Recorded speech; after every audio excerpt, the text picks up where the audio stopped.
नमस्कार मंडळी, स्वागत आहे तुमचं आपल्या आजच्या व्हिडिओमध्ये। सकाळ सकाळी इथे मी गरम गरम चहा केला होता। यांना चहा आणि पुरणाची पोळी खूप आवडते, म्हणून मी इथे त्यांना चहा आणि पोळी करून दिलं। आणि दुपारी ना मला ब्लाऊज शिवायला घ्यायचा होता, त्यामुळे मग ना रायाला इथे ठेवलं खेळण्यासाठी आणि तो मस्त असा खेळत होता। तोपर्यंत म्हटलं ब्लाऊज कट करून घ्यावा।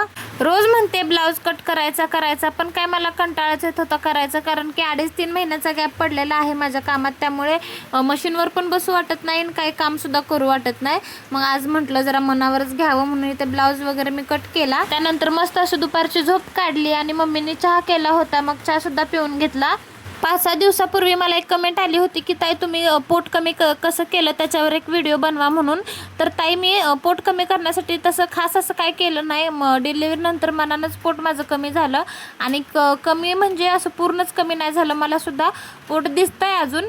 पण मी जेव्हा करेल ना पोटासाठी काहीतरी व्यायाम वगैरे किंवा डाएट असेल तर मी नक्की तुमच्यासोबत शेअर करेन। आणि प्रत्येक बाईला डिलिव्हरी नंतर पोट हे राहतंच, आणि सी सेक्शन जर असेल ना तर पोट वगैरे तर काय बांधताच येत नाही, त्यामुळे ते पोट थोडंफार का होईना दिसतंच आणि ते कमी सुद्धा करता येतं। पाऊस तर इतका पडतोय की काय बोलायचं कामच नाही, कंटिन्यू पाऊस चालू आहे आणि कपडे काय वाळायची नाव घेत नाहीत। व्हिडिओ आवडल्यास चॅनलला सबस्क्राईब करा। भेटू पुढच्या व्हिडिओमध्ये, बाय।